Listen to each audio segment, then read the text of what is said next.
And welcome in on a Friday night here at the Voice of College Football in the midst of bowl season. Actually, this being the final night of bowl season. Shed a tear.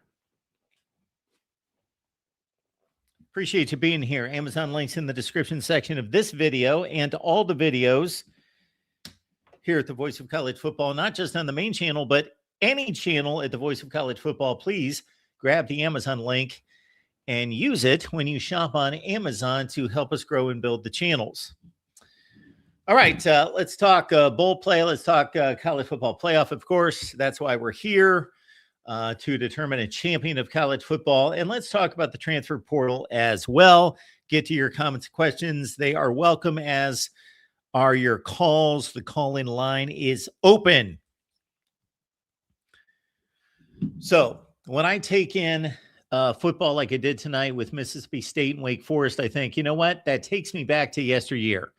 There's a collection of bowl games that we experienced this year, just like last year, just like we do every year, where at one point it seemed as though every bowl game was important. Even the worst bowl game, there was some type of legitimate investment by both teams into the bowl game being important. And still to this day, we cite bowl records, postseason records, as backing up a particular program as being elite or not elite. We look at all-time bowl records. But I got to say, there is a handful, maybe two handfuls of bowl games, and we don't always know which ones they're going to be, but they're typically those mid-level power conference teams, at least for me. I'm speaking from my own perspective, that I watch, and it takes me back 5 years ago, 10, 15, 20 years ago. It takes me back to a time in which bowl games mattered, even when there were 7-5 and 8-4 teams on the field. And one of those would be watching Wake Forest and Mississippi State. Mississippi State shouldn't even be a bowl team. They're 5-7, but we had so many team opt-outs that Mississippi State, of course, because they're exemplary grade point average as a team, were invited to play in the Duke's Mayo Bowl. And fortunately, we were spared of any disgusting mayonnaise-related activities and eating demonstrations tonight. But we had Mississippi State playing Wake Forest, and they're still on. I actually contemplated just waiting until the game was over, but I thought, you know, I don't want to be around until 3 o'clock in the morning, because we know that the super chats are going to be flooding in,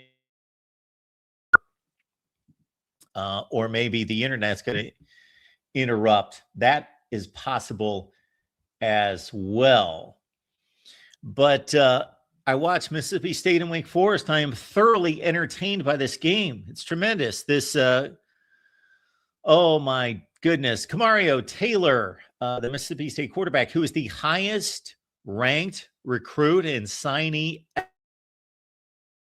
history of Mississippi State football. And I apologize for the internet. It is showing me that it continues to go out. So if there's any kind of issue, please let me know if I am leaving you for a few seconds and coming back, because that's what it's indicating.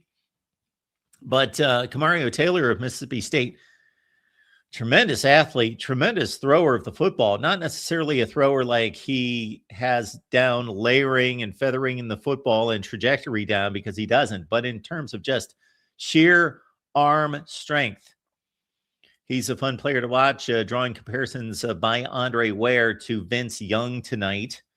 And that's exactly, actually, before Andre Ware stated that comparison, that's what ran through my mind. Not that he's as good as Vince Young. Of course, he's not at this point, but he's got definitely the body type of a Vince Young, and he's got a pure throwing style. If you remember Vince Young was not, well, he was gifted with throwing the football through a brick wall, but his mechanics were horrible. But I'm watching this Wake Forest Mississippi State game. I'm thoroughly entertained. And there were opt-outs on the Wake Forest side in particular.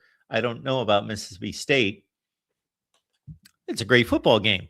So we will update the score. Last I saw, Wake Forest up 30-27 They did have a nice lead at 30-12, but Mississippi State coming back 30-27. Wake with about 7 minutes left. The Demon Deacons under Jake Dickert could finish the season at 9-4 and run the ACC's bowl record to 7-4. All right, then we had the Arizona SMU game, and I got to say, I just flipped on the replay, just heard Gus Johnson and Joel Klatt lead into the open and on into the game, and saw that SMU hit a big play, Kevin Jennings to the tight end Hibner, and then on in for a touchdown within the first minute of the game. And I know that they were up 24-6, SMU on top of Arizona. We'll check on those scores and the rest of the day in college football. So, of course, we got the final run of bowl games today. We've got the college football playoff matchups for the semifinals with Miami taking on Ole Miss. Keep in mind that we posted a stats breakdown. Included in that stats breakdown, Ole Miss and Miami, the national rankings comparison of just about every statistical category that you can think of, including context on all of that given by myself, of course. And then we've got, in addition to that, there's one common opponent between Ole Miss and Miami. So we looked at those respective games. And then we also added in an element that we've not used before, but that's the Pro Football Focus rankings of the individual units. So Pro Football Focus on the offensive side gives a grade to the overall offense, pass offense, rush offense, receiving grade as well. So quarterbacks, running backs, wide receivers. And then on the defensive side, there's a grade given to the defense overall, pass rush grade, coverage grade, tackling grade. I would love to see how they are judging tackles. Would just be interesting to me to go through the entire process with somebody who works with a Pro Football Focus. Maybe we'll delve into that a little bit during the off season. But so that's our stats breakdown, rankings breakdown, PFF breakdown between Miami and Ole Miss. We will do several others. I have also posted the audio, but I've not posted the video. Have recorded the audio for the Oregon-Indiana breakdown with 3 common opponents. And of course, they had the earlier matchup and then all the PFF grades and also the stats rankings. I'm going to post a few other videos leading into the semifinals Thursday and Friday that would include the PFF breakdowns of the individual players, starting players on both sides of the ball for all 4 of these teams. So stay tuned for all of that. Who's in the chat here tonight? We got Badass Buckeye. Good to see you. We've got Johnny Jackson, the Emperor. Well, it's our honor tonight. SMU almost choked the game away. Kevin Jennings must hate his own team. All right, we'll have to check that out later. Roll Tide for Life's here. We also have Jared. Good to see you. Appreciate that. And on down the line. So please jump in the chat. We appreciate your comments and questions. We will be here for as long as you would like us to be here tonight. I am full of enough ice cream that I needed to pull myself away from the game and start this live stream, or I may have rolled myself in here. We've got Keelani saying bowl games are invitationals on steroids, and people watch them. And people do watch them. What I don't understand, and I saw this again tonight, somebody was lining up for a 4th down try at their own 25 or 30-yard line. Now, in light of what Kirby Smart tried to pull off last night and going for it 4th down in his own territory, and I mean deep in his own territory twice last night, all bets are off now at this point in trying to determine field position and what coaches are thinking about in regards to going for it, because he, of course, converted one that helped his team, of course, but the risk and the reward that deep in your own territory, I don't think is worth it. And it proved out because Kirby Smart outsmarted himself and went for it on the other fourth down. But what was uttered tonight is something that you hear uttered about 4,800 times every bowl season. And that's, just go ahead and go for it. It's fourth down. Just go for it. It's 4th and 7 at your own 32-yard line. Just go for it. It's bowl. It's just a bowl game. It's just a bowl game. Okay, well, first of all, regardless of the importance of the game, isn't the object of the game to win the game? The object would be to win the game. Therefore, your judgment in making the best decision shouldn't matter whether that game means a lot to you or doesn't mean a lot to you, because regardless, you're trying to win the game. Therefore, you would make the best decision in efforts of winning the game. So that would be the same decision, regardless of how important the game is. Secondly, if we're going to have that attitude toward bowl games, shoot, I could go through the schedule starting in about week 4 and point out all sorts of teams that are playing meaningless games. They're all over the map. When is the last time Rutgers played a meaningful game? When is the last time that Boston College played a meaningful game? So why not just take that attitude the entire season for some of these teams? And certainly once they're mathematically eliminated from conference championship play, which again, that's typically 3 to 4 weeks into the conference season for most of these teams, why wouldn't you just take that attitude all the time and just say, you know what? It's just a meaningless game. We can't win the conference. We can't go to the playoff. We can't do anything. That just go for it on 4th down all the time. The mindset, it just makes no sense. All right. So let's check out the bowl games. And of course, it is also day 1 of the transfer portal. So we will check that out as well.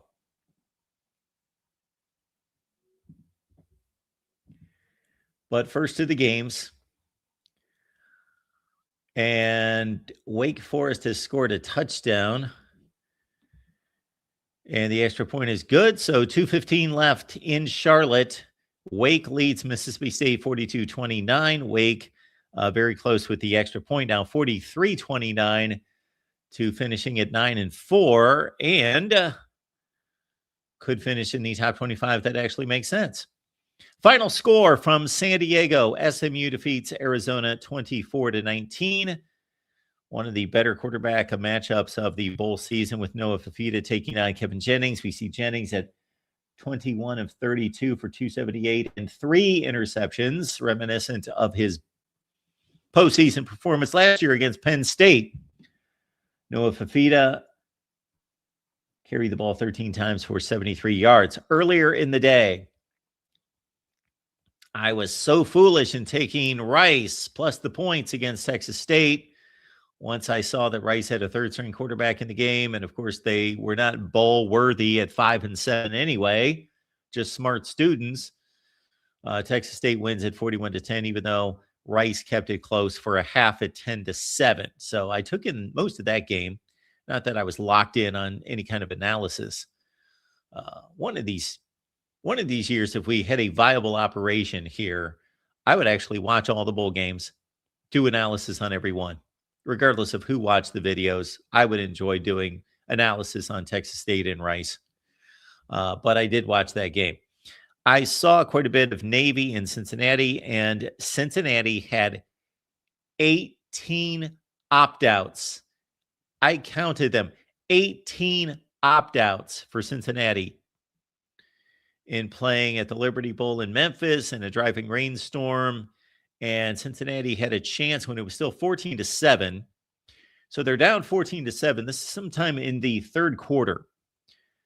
Still within reach, only 1-score game. Cincinnati gets a excellent kickoff return or punt return to midfield. Actually, they're in plus territory, and they get a really good run that gets them another 15 or 20 yards. And then Scott Satterfield, in his infinite wisdom, after he's down 14-7, does not have a starting quarterback.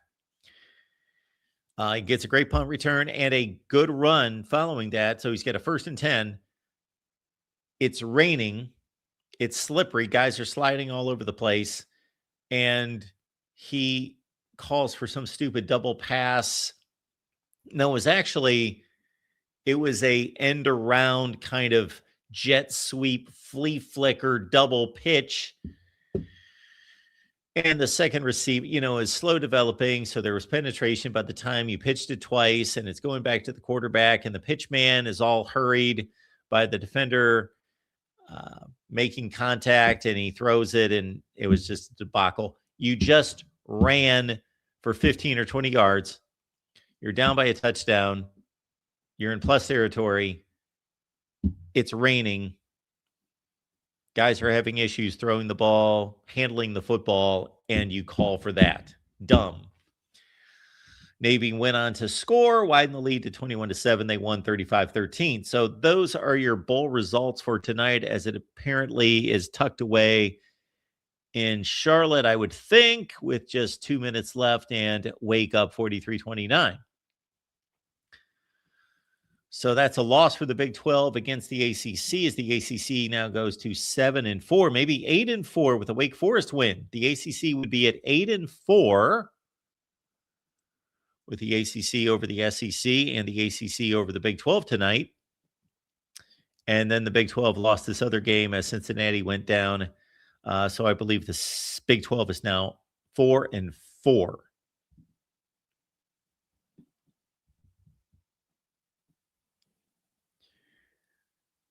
All right. Of course, college football playoff. Ask me any question you would like. The call-in lines there available in the chat.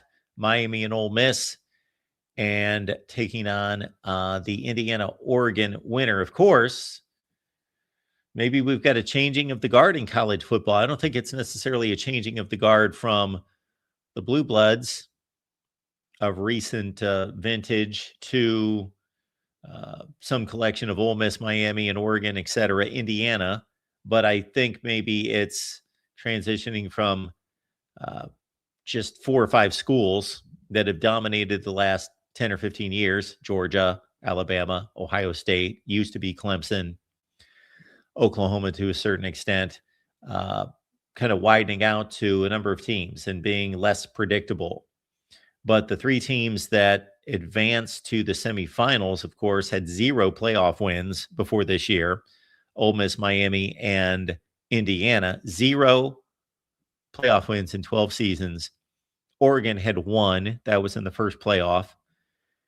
And those teams with 1 playoff win all time defeated 3 teams in Alabama, Georgia, and Ohio State, who had 21 playoff wins and 7 national championships in the playoff era. Georgia, Ohio State, and Alabama had won 7 of the 12 college football national championships.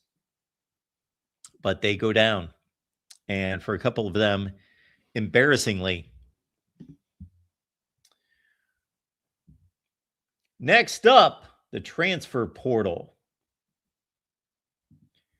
Today was day 1. Can't say that I've looked into this, so we will do it together.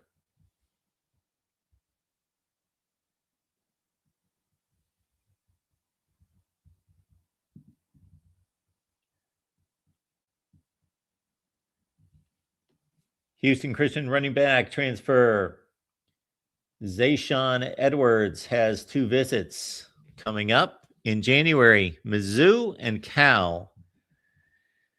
He ran for over 1,000 yards, 12 touchdowns last year, 5.3 per carry.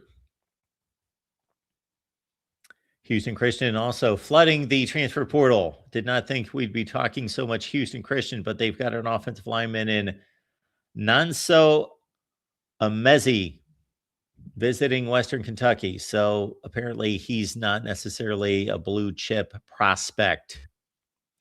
Iowa junior defensive end Brian Allen has entered the portal. 20 games played in his career, 3.5 sacks. Central Michigan center Pisa Pumeli Plans to enter the portal. Started 7 games this year. Gardner Webb edge rusher Antonio O'Berry visits Kentucky this week. He has already visited Ohio State and West Virginia. The Gardner Webb edge had 52 tackles, 10.5 sacks. We have UCF tight end transfer Kylan Fox planning to visit Pitt, UNLV, Iowa State, and Vandy. We've got Auburn All-SEC linebacker Robert Woodyard. So he would be a huge pickup, obviously. Robert Woodyard, All-SEC linebacker from Auburn, eyeing trips to Texas, Baylor, and Florida State. You'll wonder sometimes, a Auburn linebacker who is All-SEC, he's playing at Auburn, and he's looking at Texas, sure, but Kentucky, Missouri, Baylor.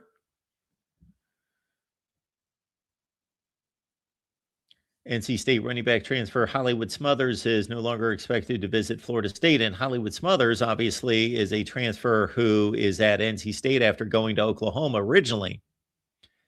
Speaking of which, it came to mind before we take our first call here, came to mind tonight watching this Wake Mississippi State game. And I see Robbie Ashford, because I've watched Wake play 0 this year. I'm sure I've seen a series here and there, but basically nothing out of Wake this year that I forgot that Robbie Ashford was the starting quarterback. Robbie Ashford's travels. This is college football in the 2020s. Robbie Ashford signed originally at Ole Miss. Then he transferred to Oregon. Then to Auburn. Then to South Carolina, where we saw him relieve Lenore Sellers last season, most notably in the loss to LSU, in which South Carolina was coming back from 17-0 down and probably would have won the game. Then Robbie Ashford had to come in for Sellers, who got hurt. So Robbie Ashford, Ole Miss to Oregon, to Auburn, to South Carolina, and now finally to Wake Forest. 1, 2, 3, 4, 5 schools. 5 schools. Crazy. Let's pick off a couple more, then we'll take our first call. Anybody of note? New Mexico State linebacker Quincy Davis visiting Kansas. Michigan All Big Ten offensive lineman Andrew Sprague has entered the portal. So, see, this is another deal right here. Well, with Michigan, considering what their culture has been recently, who knows? But you've got an all Big Ten offensive lineman. Either he just truly doesn't like what's going on there, or he was tied in some way emotionally and otherwise to the previous regime, or, let's face it, he already has something worked out with somebody and knows that he's going to get paid because he is going to be the starting offensive. You know, he's not one of these guys that's being pushed out. He's not one of these guys that's wondering, where do I stand here? I was second on the depth chart this year, and we brought in this great recruiting class. I'll probably get pushed down even further. You know, this is an all Big Ten offensive lineman. So either he doesn't like it there for whatever reason, or he knows he's going to get paid, and Michigan has determined that he's not worth whatever he wants. Arkansas cornerback transfer Keyshawn Davila, I remember him, said to visit Kansas State. Walker White, Baylor quarterback, who used to be at Ole Miss, and I believe, began his career at Auburn before transferring to Baylor. I'm mixing him up with Walker Howard. Yes, Walker White. Yes, Auburn. Do recall him. We're not going to deal with punters, especially from South Dakota State. And again, we will have to take some time and really size this up position to position of what's available. and especially starting at quarterback, and just kind of look around the nation and see who should be in the running for a quarterback. Iowa comes to mind immediately, losing Mark Gronowski, and they certainly do not have the backups in play that I think that they should have to elevate one of those guys as a starting quarterback. Welcome into the Voice of College Football. We got the real MVP on the line. Hey, Mark, how are you doing this evening? I am doing just fine. What's going on? Well, enjoying the new year, so that's great as Nice. always. I saw 2,000 players plus have entered the portal today, and while it's always nice to enter a new destination, it is sad that a part of you knows that there is a significant number of players who are going to lose their scholarship basically because they're not good enough to make it on any of these teams, and their careers is just over. This reminds me of what we saw happen with the NFL draft up until about 10 years ago, where we went from players who, for decades and decades, simply played out their eligibility through their senior season, went on to the NFL draft, regardless of how good they were. And then we went through a couple decades where the very elites that were going to be drafted in the first round started to skip their senior seasons and move on to the NFL draft, and 90% of the time were rewarded, and they had an accurate read on their value. And then we started to drift into a territory probably in the late 2000s, the first decade of the 2000s, where guys started entering the NFL draft who had no business entering the NFL draft because they were surrounded by a money-hungry agent and family and hangers-on who just wanted to push them into the NFL draft because they saw a paycheck before players obviously were paid, or at least paid above the board. And most of them that got some money, it wasn't anything close to what we're seeing now, of course. And then the NFL, as you well know, came up with these draft grades, which was a great collaboration between the NFL and college football, because we saw so many, we went through about a 5 to 10 year range there where we saw so many sad stories and predicaments of players who made foolish overestimations of their ability and their value, entered the NFL draft, didn't make a team, got kicked to the side, and probably went to NFL Europe or Canada, or went somewhere or nowhere, and never amounted to anything because they overvalued themselves. And it appears that we might be in the same boat here with this transfer portal.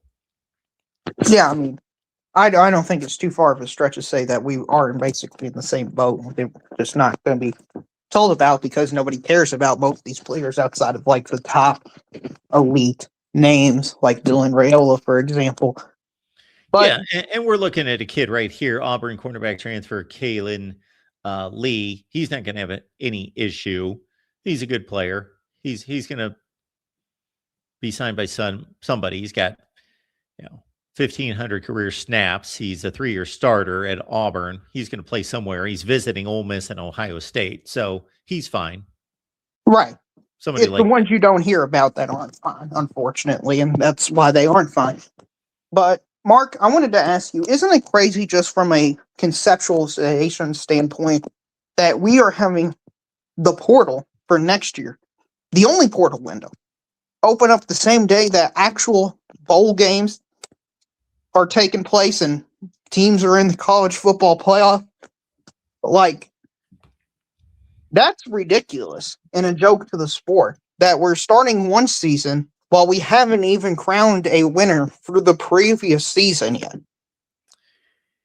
Yeah, it's what's almost worse than not addressing the issues in the sport is addressing them and not understanding that what you're trying to fix or what you're adjusting does not completely solve the problem.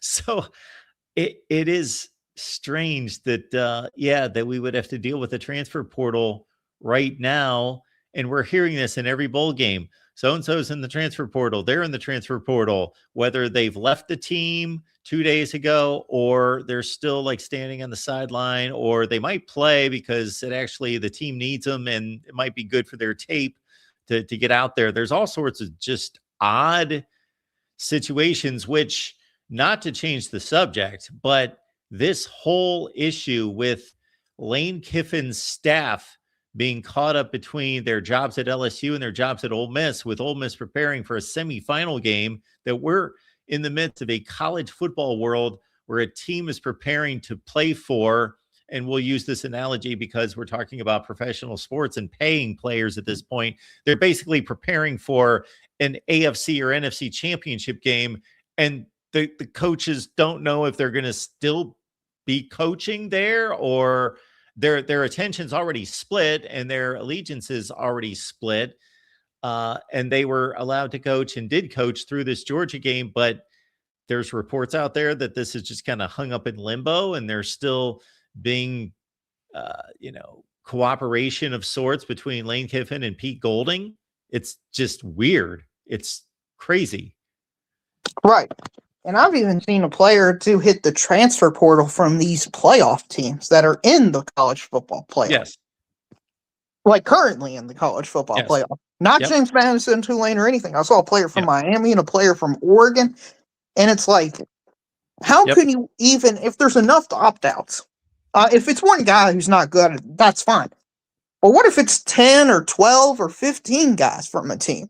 How do you consider that as like a valid result in a playoff game if they're out? I mean, obviously the other team moves on and they win, but is that what people are comfortable with? Like if Indiana 15 players just decide we're going to get better opportunities elsewhere, we're going to opt out. See you all next year. Would people be fine with that?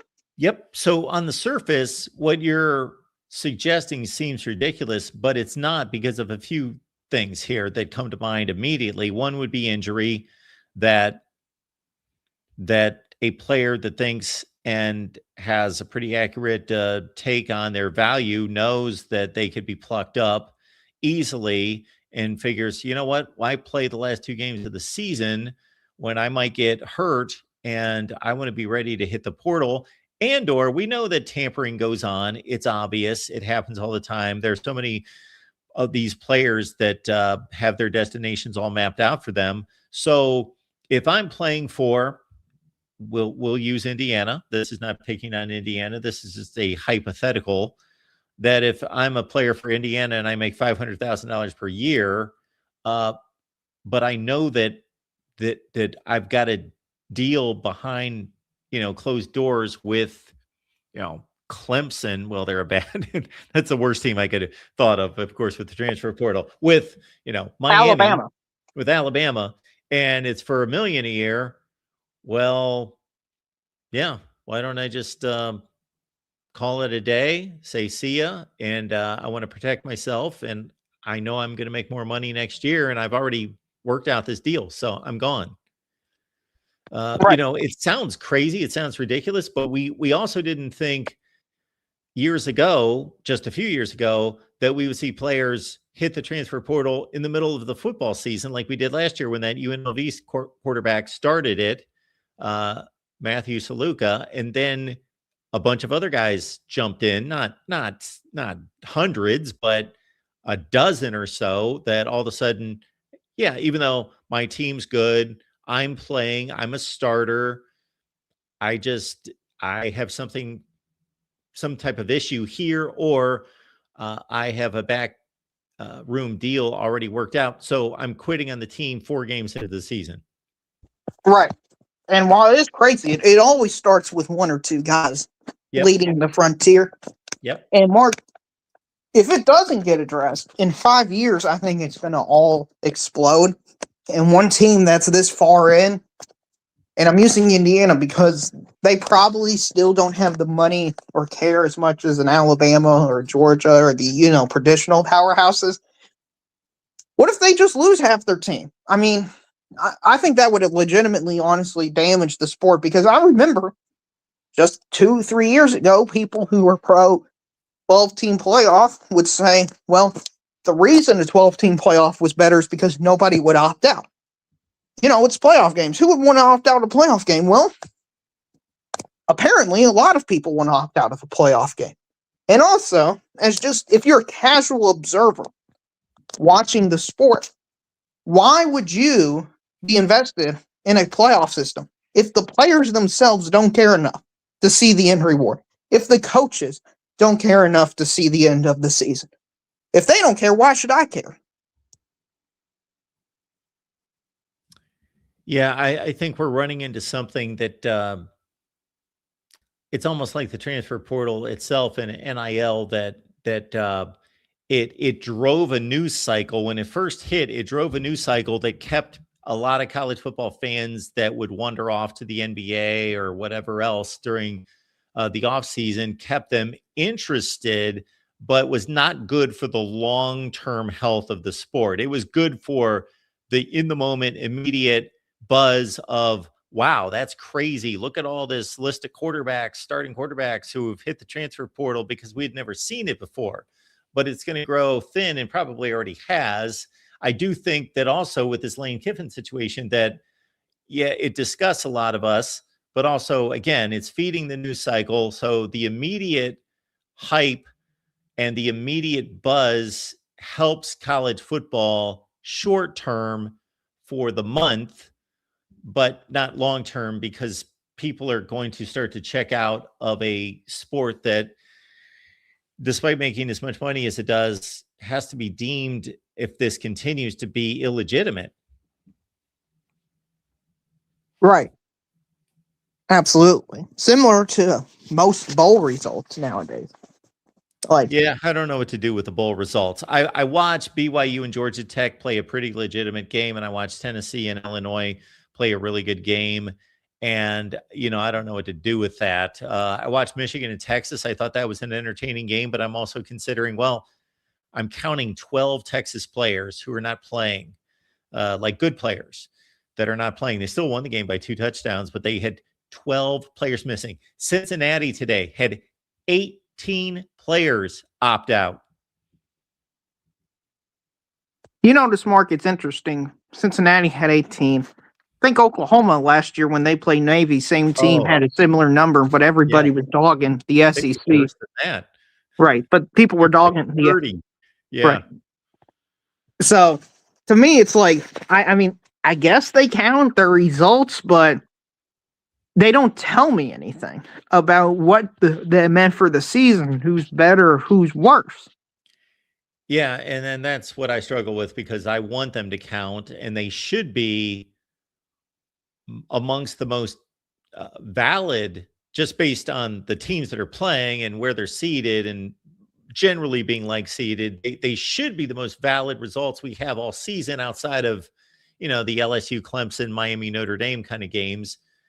But they're not. But I don't know what to do with them, because we still count them, and I still want to give credit to somebody for winning a football game that's been sanctioned, that's a competitive game. But when I see, okay, this team has 18 opt-outs and they lost to this team that has 0, like Cincinnati did today against Navy, I can't discredit Navy from winning a game. They had nothing to do with it. They can't help it. But yeah, Brendan Sorsby, Cincinnati's quarterback, their best running back, all these other players, like they basically played with their second string, third string against Navy. So how can we count that?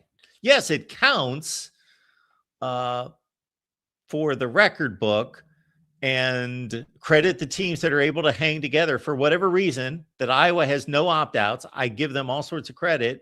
That they produce top 10 totals of NFL players. It's not like Iowa sucks, so everybody stays there, because they have no shot at going to the NFL. But they've built some culture where they hardly ever have any opt-outs, and they had 0 this year, to my best recollection.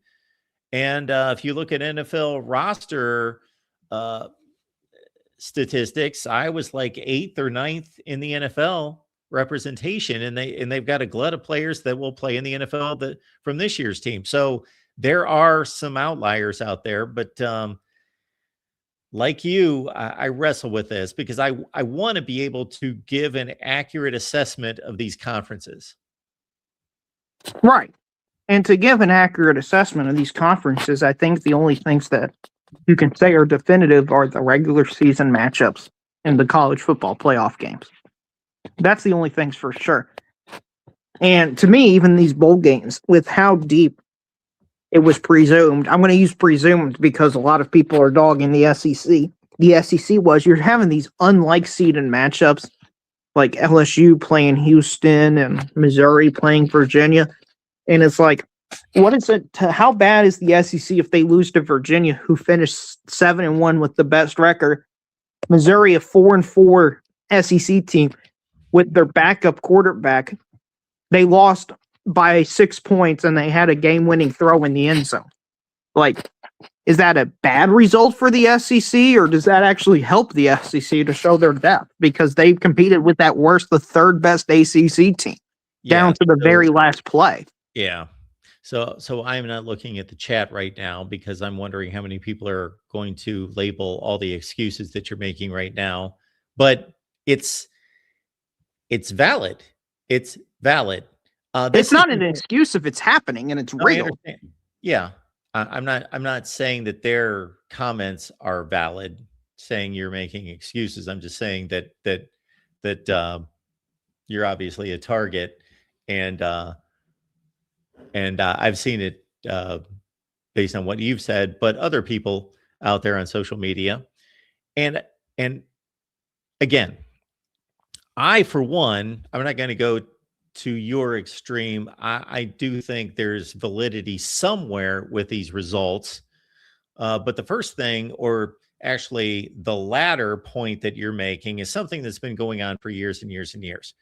So the bowl results are, when they were valid, completely valid, and players were not opting out, there still had to be some nuance and context given to these results, because if you go back to the BCS, and I'm telling you something that you've already pointed out, but just to take it through for some people, going back to the BCS, the SEC, for example, and then the Big Ten would be next in line, would have the most teams based on just being that good and also being marketable, and the bowls wanting, the biggest brands to be playing in the BCS games, in the bowl games, would grab those teams, and they would be the teams that would be plucked up. So therefore you would have like a 5th place SEC team playing a 2nd place ACC team, like in the Gator Bowl. And so this has been going on for years and years and years. Well, the SEC has generally been able to outplay that disparity, that disadvantage. But as you state, Missouri 4-4 in the SEC is taking on Virginia 7-1, and an ACC championship game participant, the number 1 seed in the ACC. And so that would be like Georgia playing who? Minnesota, like 12. Northwestern.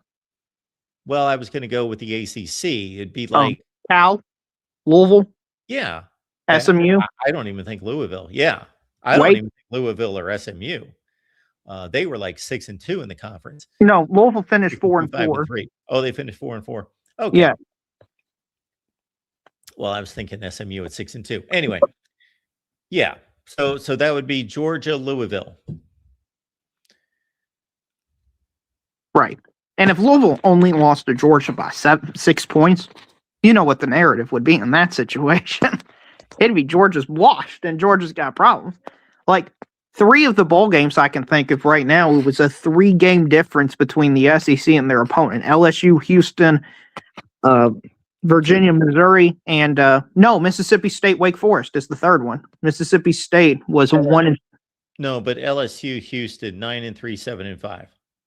No, but the conference record. Oh, the conference record. LSU was 3-6 and Houston was 6-3. Yeah, 3-5. Yeah, gotcha. Right. So that's a huge disparity.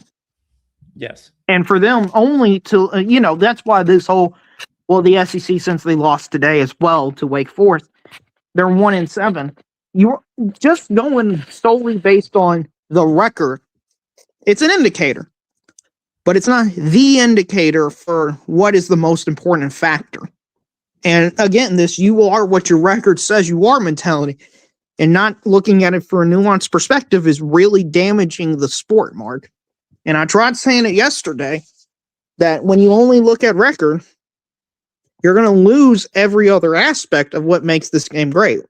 The tradition, the rivalries, the big time non-conference games, all that stuff is going to go away because teams are going to be incentivized to do what it takes to make the playoffs, since this is a playoff only sport now.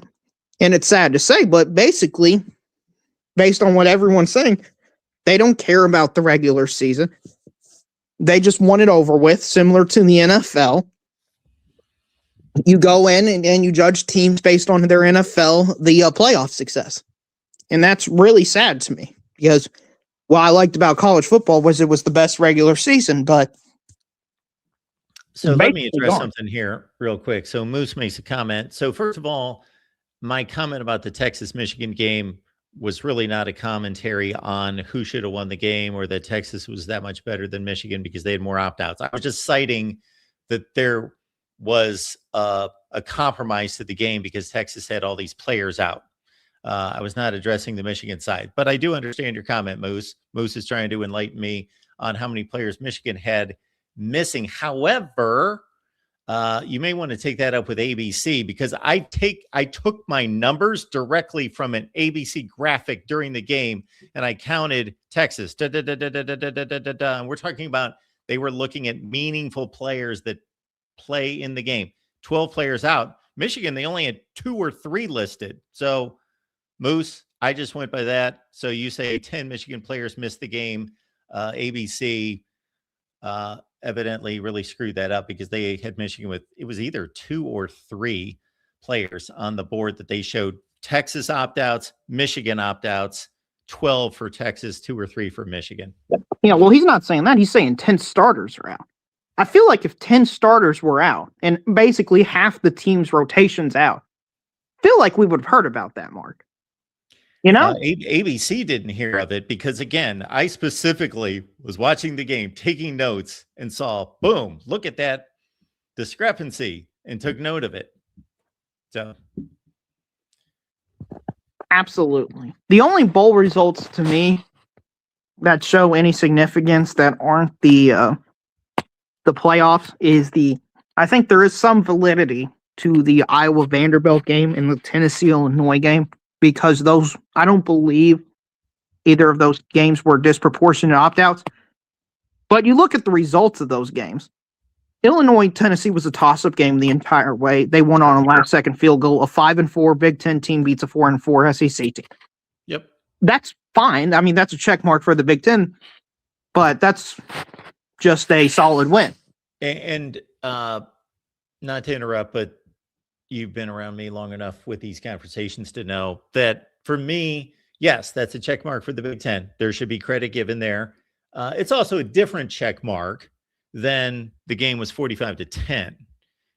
Like you say, it was a toss-up. Now, credit one team for getting the job done and winning the game. But in terms of evaluating teams, talent, ability, what was the final? It was a 1-point game, 28-27. And it was 30-28. 30-28. Different than 30-0. In my book. And that's what I was going to say about the Iowa Vanderbilt game. I don't understand this push that Iowa dominated Vanderbilt from start to finish. I think Iowa was probably the better team throughout, but Vanderbilt, if they got a stop there, I believe Diego Pavia goes down and scores a touchdown. I saw no resistance from Iowa's defense in the second half against Diego Pavia at all. So I think if Vanderbilt just gets a stop, they tie it up. Now, I know that's hypothetical, and we don't know that, but it's right. Yeah. But it's not like Iowa won by 21 or 28 points, and they just whooped them on both sides of the ball. Well, people love to throw around the term dominated. I don't know that they... People, go to your dictionary and look up the term dominate. That's a very strong term. No, Iowa did not dominate the game. They may have, in sections of the game, controlled the game. I do think that they were the better team. I thought they played the better game. They also got a gift. And when I say a gift, I don't mean like the officials made a bad call. The punter, I don't know if you saw the punter run past the line of scrimmage and kick the ball. Yeah, that was a free point for Iowa. That was a touchdown. Right. Yeah, so Iowa gets the ball at the Vandy 10-yard line. They immediately throw a touchdown pass and go up 14-3. Now, again, that's football. That's the way it goes. The Vandy punter didn't know the rules or blanked on where the line of scrimmage was or something. So that's part of it, but that's obviously not a team driving the ball 80 yards down the field to score a touchdown. It's a bit of a gift, but that's part of it. But yeah, I thought it was a very entertaining game. I enjoyed it. Pavia did not play a great first half. He missed a 4th down throw in the flat that was just horrendous. Made some other bad decisions and throws, but the Iowa pass rush was all over him in the first half. Vandy, obviously, Clark Lee and company figured things out in regards to 2 things happened in the second half in that regard. Number one, they did figure out some pass protection to give him more time. Plus, he just started just being a gym rat and making plays and started to dodge guys and pick up yardage. Yeah, it was a great game. It was an entertaining game. 6-2 team in the SEC, 6-3 team in the Big Ten. So, it was worth the watch. Right. And so this narrative that the Big Ten is just way ahead of the SEC, I just don't see. I think it's arguable now because of these results that the Big Ten is better. If you want to make that claim, totally fine. I won't debate that. Similar to last year. But I have a problem with people saying things like the Big Ten is significantly better. It's not even close. The SEC only deserved 3 or 2 playoff teams this year. The SEC preseason rankings are inflated, which caused them to get way too many teams in the field. It's, SEC bias, ESPN bias. That's what I have a problem with. Well, I've got a problem with it too, because we covered this ground. The SEC won its non-conference games that mattered. The Big Ten did not. The Big Ten had teams on the bubble, namely Iowa. Think about this, everyone out there. Iowa, USC, Michigan. How close were they to the playoff? Now, Iowa, we can drop them off. They did go 8-4, so they dropped another game late in the season to USC. So we'll stick with USC and Michigan. USC and Michigan, what did they need to do? Notre Dame, Oklahoma. They had big non-conference games. Michigan beats Oklahoma. They're in the playoff. USC beats Notre Dame. They're in the playoff. They didn't get the job done. The borderline teams in the SEC took care of those games. Texas A&M beat Notre Dame, et cetera, et cetera. Oklahoma beat Michigan. That's what it came down to. You got to win the non-conference games, and the SEC going 10-4 in September, outside the conference, and the Big Ten going 6-8. That was your difference. Right. But people are now retroactively taking the bowl results and reverse engineering what we know now into saying, well, for next year, the SEC should be punished, the Big Ten should be rewarded, and that the SEC should have a hard cap or a cap of how many teams they get.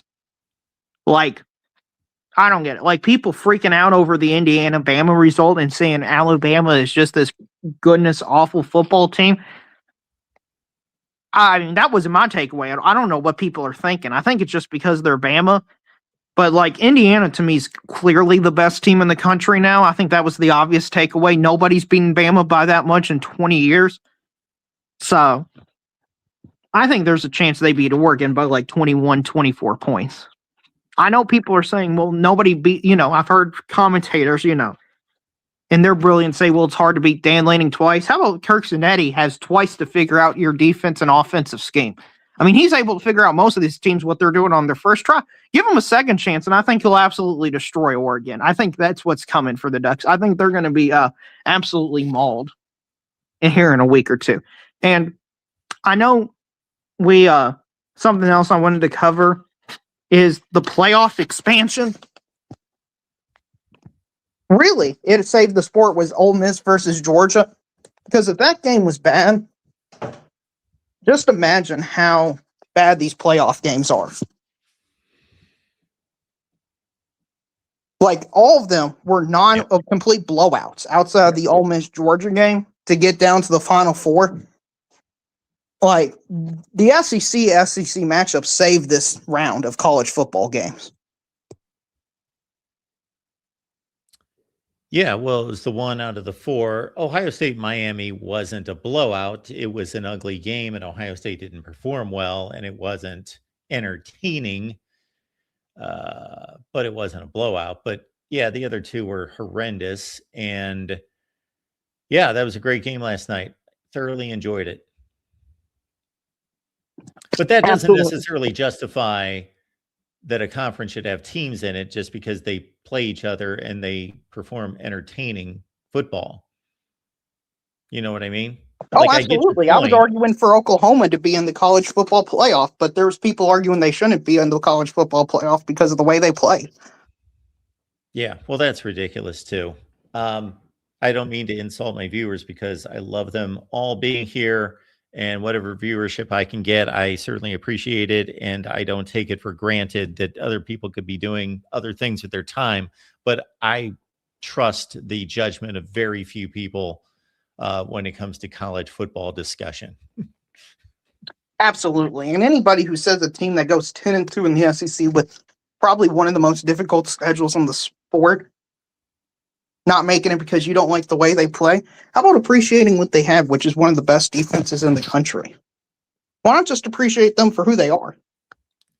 Well, I made this comment last night. People love offense, and that's great. It's entertainment, and people can enjoy whatever they want. But what you enjoy watching versus making a proper evaluation are two different things.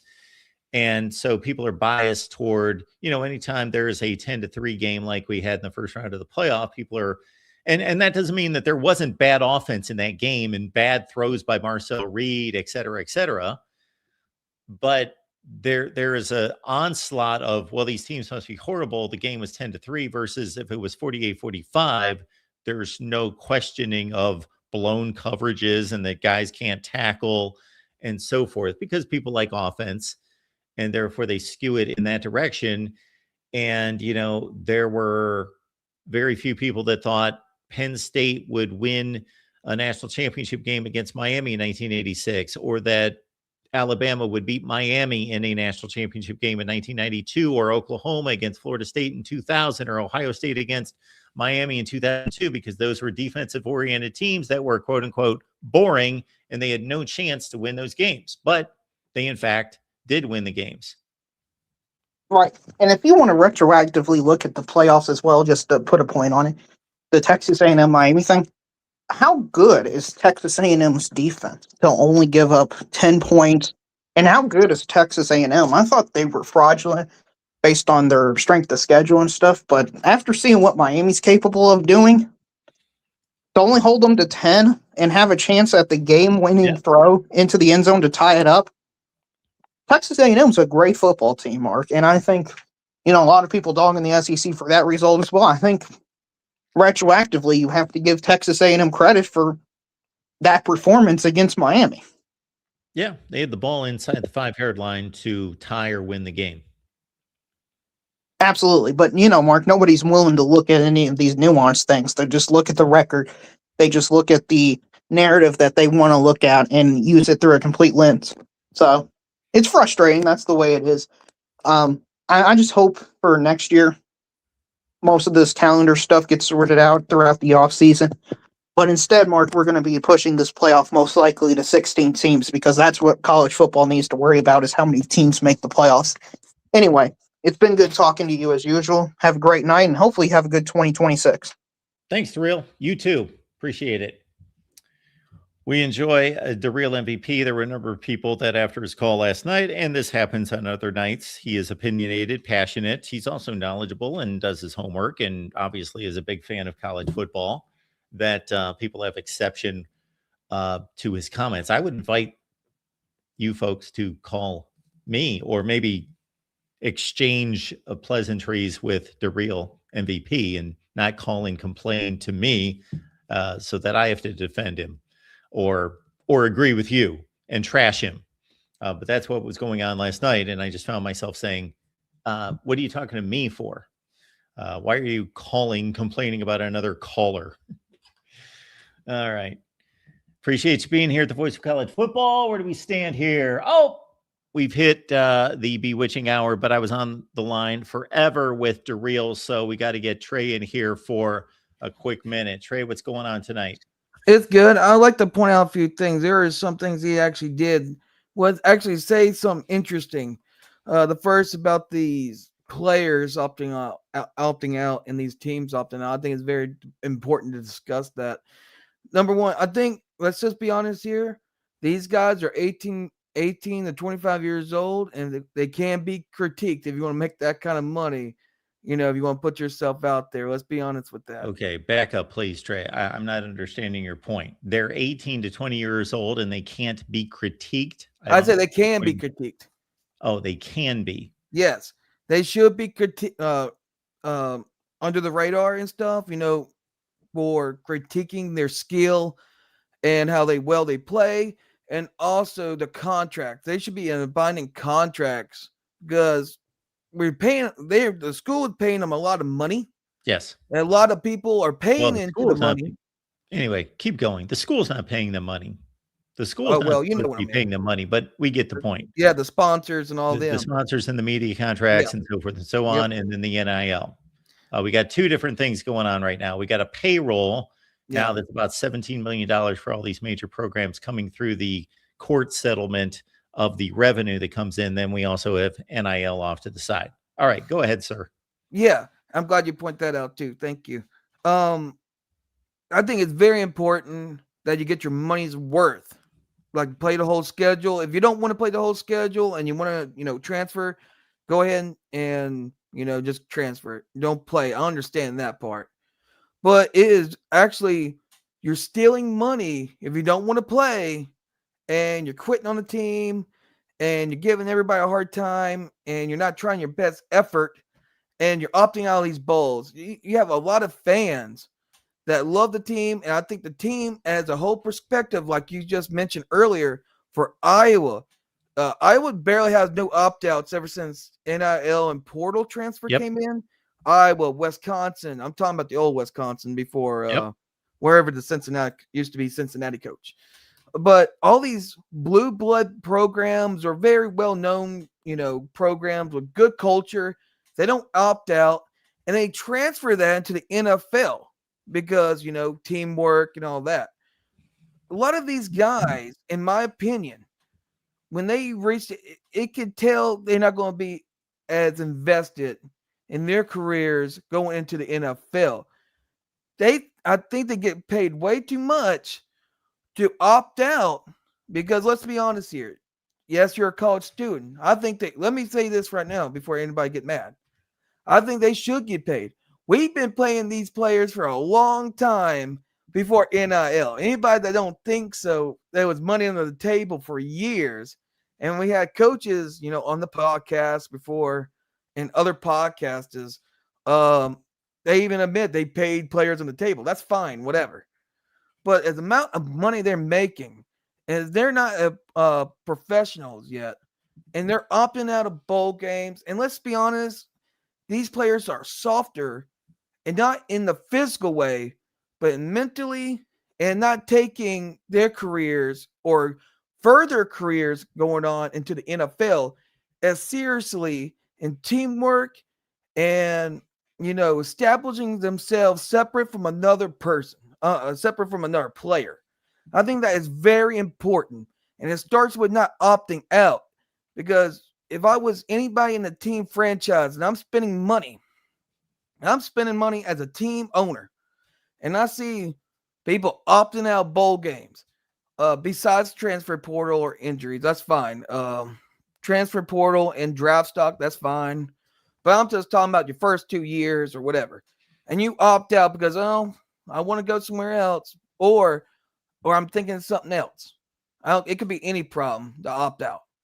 I would not like that. That means you're not invested in the team. And that will hurt your draft stock, in my opinion. I think it's just based on the culture and the coaches too. It relies on the coaches too to form that culture so everybody plays. And they should due diligence to the fans, to your coaching staff that showed you how to better your craft, to take the time to show you. And there are some coaches that don't really care as much. And I get that. And you want to go somewhere else. But I think it's very important. They're missing the pieces here, you know? It's more than you think it is. All right, Trey. So my thought is simply there, regardless of what you or I think or feel about the NFL situation with these players and their evaluation of players that opt out versus the ones that don't opt out.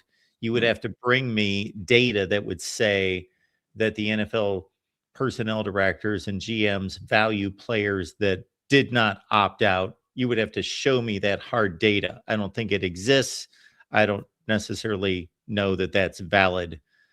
When guys like Marvin Harrison and Jackson Smith and Jigba and all sorts of different guys that come to mind, Leonard Fournette and Christian McCaffrey opted out of their bowl games. That did not seem to diminish their NFL careers or their NFL draft stock. The one thing that I can't agree with is that, and again, this should just be cut and dry. I don't know why this is so difficult. When these kids sign NIL contracts, the NIL contract states that they are obligated to play for the team through the end and completion of the season, which includes postseason play. I don't know why that's so difficult. Yeah, I'm not sure. You know, and everybody be like, oh, stop picking on these kids about these contracts. No. When you sign a legal document, I think I don't have to, talk about it, but it seems like I got to because they're old enough to know. I'm 29 years old. You got to live up to that, legal document, and you know about it. Mark, you're older than me, and you've been in business more than me. Come on, Trey. You're 29. I'm 29 too. I was going to say congratulations. We're both 29. You look great, Mark. I thought you was 25. Well, come on, I got a few decades on you, man. Yeah, and that's okay. And you have more experience. I think we're old enough, and you got wiser and more wisdom than me. I will always admit that. Anybody that been around, I think you got to live up to that contract. I think we are cuddling, and it's not only in personal life, but I think it's also in this kind of business. When you're in this kind of business and you know there's money flowing around, you got to honor those contracts because they could take your money away, and they should. When you don't honor a contract, usually you either go to court or other stuff like that. So they got to honor it. And it seems like it's like these players are entitled to just give me the money and I don't have to play for you. That's the most insulting shit I've ever seen. And I've seen a video earlier today. It's very ironic that Darrell and you kind of talked about it in a way with the bowl games and players. I seen 2 years ago, that was a video that was 2 years ago, Lane Kiffin talking to a player about mental health and the contract, and you didn't show up. It's okay to have mental health. That's fine. That's very I think it's very, very important for mental health. But the reason of the aspect of that, you can't just not show up and don't tell nobody. That's part of the contract. That's the part of the team dynamic. You got to let somebody know. But also, you can't just opt out of the bowl game either. And teams should be liable for that too, because they're opting out bowl games too. That should be a heavy fines or something, or a bowl ban or playoff ban or something too, because that doesn't look good either. Well, this is all a result of us not having a college football commissioner or a governing body to rule the sport, to basically govern the sport and uphold these values. Basically, we've got an NCAA, and all they do is basically enforce discipline. They just get involved in messy situations and try to make something out of them. But in terms of truly being a visionary for the sport and pushing the sport in the right direction and holding values and people accountable outside of, NCAA violations, outside of recruiting issues and violations, the NCAA is worthless when it comes to leading the sport. Yeah, no, and you can't really. Also, there's a big argument about wanting to be like the NFL or being like the NFL in a way. Well, the NFL is like different too. They got antitrust laws, and I'm sure college football is be there anyway. But they have initiatives, perks of their contract. If they have 1,000 yards in a season, like Mike Evans did. One of my favorite receivers in the NFL is Mike Evans from college to now. I love the guy. And he had like 10 straight 1,000-yard seasons. And they care about that stuff. The NFL is about real deal business. They take care of their team because that's going to be bad for them. And I don't think these guys, and they're 25, 26 still in there, these super seniors that started in COVID and they're still here. That ruins football, really. But also, it doesn't help the younger guys either because they're seeing these guys steal the money and they're getting all this because they couldn't cut it in the NFL, probably. That's why they stay longer. And it's hurting everybody below them, too, because they see that they're going to do that. Setting the example in the wrong way. And I don't like that. It really messes up a lot of stuff, but you can't compare college to NFL because NFL takes it seriously. These are the best of the best guys. Initiative. They are in contracts of a franchise.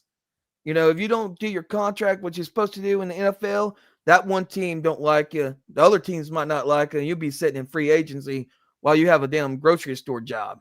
All right? Let's be honest with that. To the most part, I could give you some exceptions, but yeah, you're right on it, Trey. No question. All right, Trey, we appreciate you being here. We're going to wrap it up for the night. All right. God bless everybody. I'm so glad everybody's okay. And it's nice to talk to everybody. And I love everybody in here. Thank you, Trey. Appreciate it, man. Thanks for the call.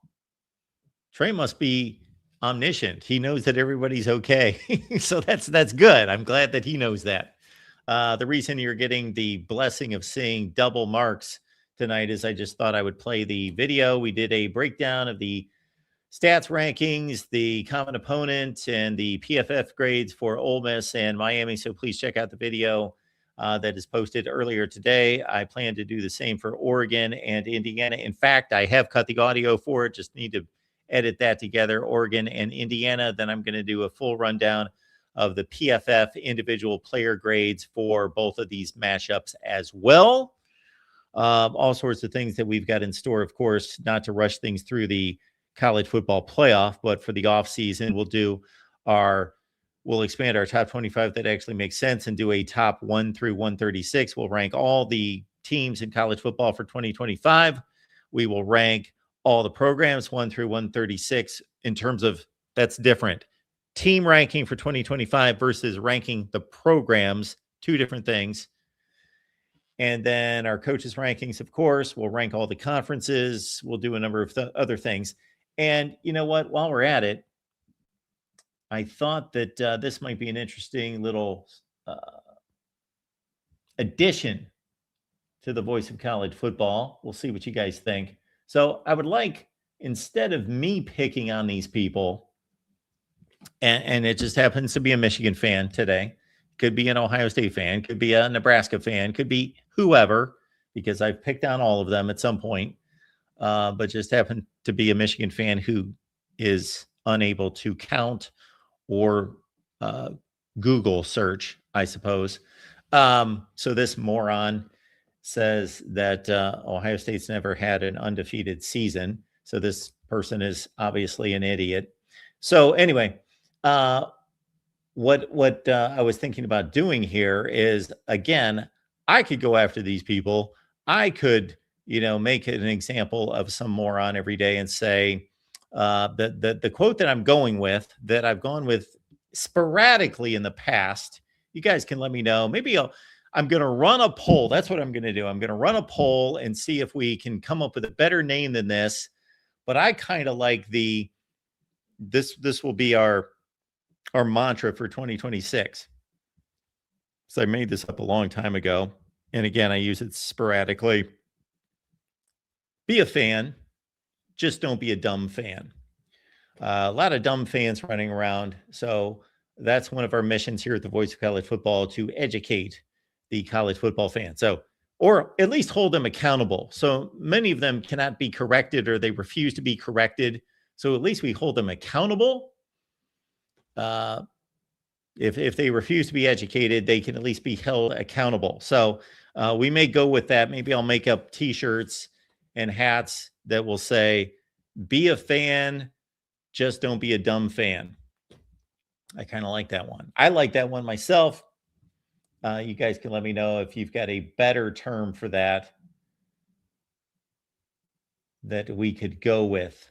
But this particular person, yeah, again, the people, and it's not Michigan fans, it's every college football fan, or it's every college football fan base has it's just ridiculously stupid people. It's just social media has obviously revealed the idiocy that goes on out there. I'm guessing that there was less idiocy in this country like 20 or 25 years ago, but obviously it was out there. It was all over the place.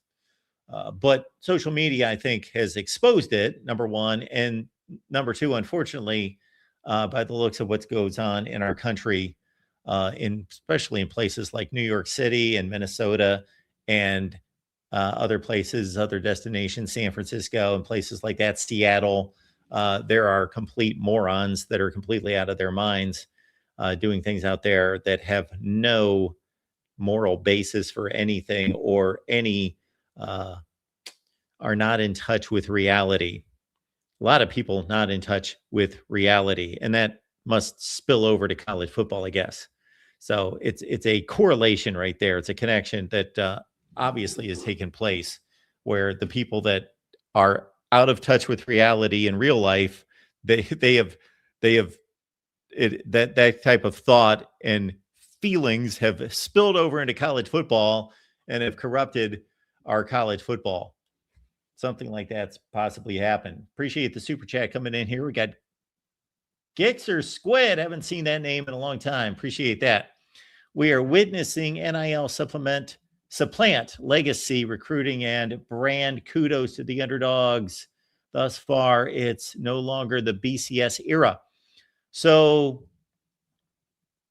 yeah, I kind of conjecture about that, whether I don't think Ohio State and Alabama and Georgia are going away. I just think they're being joined, or at least this is an indication when we've got Miami, who's been pretty just mediocre forever. If you're under the age of 40, unless you started watching college football when you were like 11, maybe I'm stretching it slightly, like 30, you don't know what it's like to see a good Miami football team, but you do this year, obviously, and they've done a great job of building things up. Oregon's in the playoff all the time. Oregon has routinely been a top brand here in the last 15 years, but the other participants in the Final Four, Indiana, Ole Miss, Miami, are obviously new to the game. And again, I don't think Ohio State, Alabama, Georgia are going away, but they were not good enough this year. Georgia was the closest, obviously, against its opponent. Then Ohio State was next. Didn't play well, got outperformed, had a chance to win the game, but got completely outperformed, but still were in the game. And Alabama obviously didn't have a prayer. So, yeah, we have 4 semifinalists who have combined going into this year, won 1 playoff game in 12 years. And they defeated 3 programs that have 7 national championships in the last 12 years with 21 playoff wins. So I am not completely sold on this comment, but Gixer Squid, based on that, it appears as though you are correct. And we have a new era of college football that strangely, though, has produced. So you would think that would produce just a litany of really great football, because we've gone from 3 or 4 programs running the sport to like 12 or 13 that are really good, or at least 7 or 8. So you would think that would have produced better games. And what have we had thus far in the college football playoff? We've had 2 really good games. Georgia Ole Miss by far has been the best game. Alabama, Oklahoma was competitive, and Texas A&M, Miami was competitive. And then Ohio State, Miami was competitive, but Miami was a better team. And then it kind of dropped off from them into blowout city. Just really bad. Like Texas Tech, Oregon, I think that most of us thought that that was going to be a good game. It did not turn out to be one. Wow, that a team could get shut out, a top 5 team in the country could get shut out in a playoff, that we would have a day in which we had back-to-back games where the losing team did not score a touchdown, that they scored a combined 3 points. It's hard not to score a touchdown in a college football game. Doreen's here. And you know what, Doreen? That Trinidad Chambliss is special. That guy can dance around and run around like a fool, like 50 yards behind the line of scrimmage and still make things happen. Like some guys do that like one time during a game or during a season or 2 or 3 times during a whole season. He does it like twice on a drive. So he is fun to watch, and consider that he did not win the starting job coming out of camp.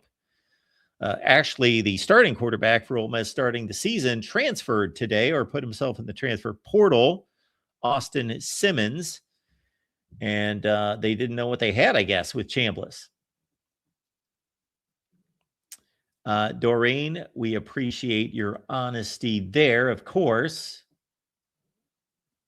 What is this? Alabama did win one college football playoff game, Georgia and Ohio State. Okay. Yes, I gotcha. I didn't say that Alabama didn't win a college football playoff game. Anyway. Oh, that would be a good poll too. I'm going to take a poll on what I should call my new segment. Going to take a poll on who's going to win the national championship. And somebody else gave me an idea. Take a poll on, what was I going to take a poll on? Yeah, I'm going to take a poll on. So Doreen says here, someone will win their first national championship unless Miami does. Well, Ole Miss has a national championship. Miami's got 5. Ole Miss, Oregon does not. Indiana does not. So yes, Doreen, but throw Ole Miss in there with a national championship. All right. Appreciate you all being here. Do I show up on Saturday? Is there a reason to show up? We got no football. I think we've got like one really lousy game, don't we? Don't we have one more bowl game? We've got like 2 group of 5s playing tomorrow, right? Like, I don't know that there's a reason for me to show up, and we really need to get together. College football scores. How about schedule? Does anyone know? I think we've got 1 game tomorrow. My bowl record has been horrendous. Let's see tonight. I did pick straight up. I was 22-17 going into today, which is pretty bad. Today I went 1-0, 2-0, 2-2. Yikes. 24-19. I thought we had a college football game on Saturday. I thought there was one more to go. Let's see here. I guess not. That's it. And again, when I can get Wake Forest and Mississippi State to play the kind of game that I saw until 7 minutes left in the game, when I can get Illinois and Tennessee to play the way they did, that was reminiscent of the Illinois-South Carolina game last year, when I can see BYU and Georgia Tech play the kind of game that they did, who else played decent bowl games? I did not see Duke and Arizona State, but that looks like a really good game. Texas and Michigan was well worth the watch. That was a good game. TCU and USC. There were opt-outs on the USC side, and TCU obviously missing its starting quarterback, Josh Hoover, in that game, but that was fun to watch. So there are still some worthy bowl games, and still I do not see I see the level of play being diminished when there are opt-outs. I do see that. I do not see the effort level. I don't see that these guys mail it in. I don't see the effort lacking in these bowl games. I don't see that.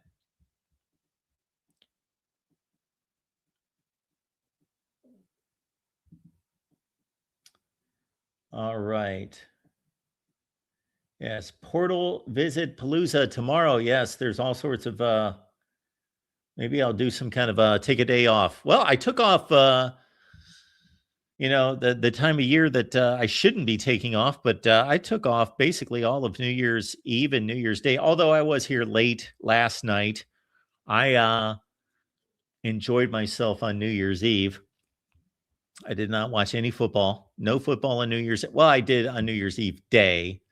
I watched Texas, Michigan, and Iowa, Vandy, but then I enjoyed myself all night, New Year's Eve, and on into New Year's Day.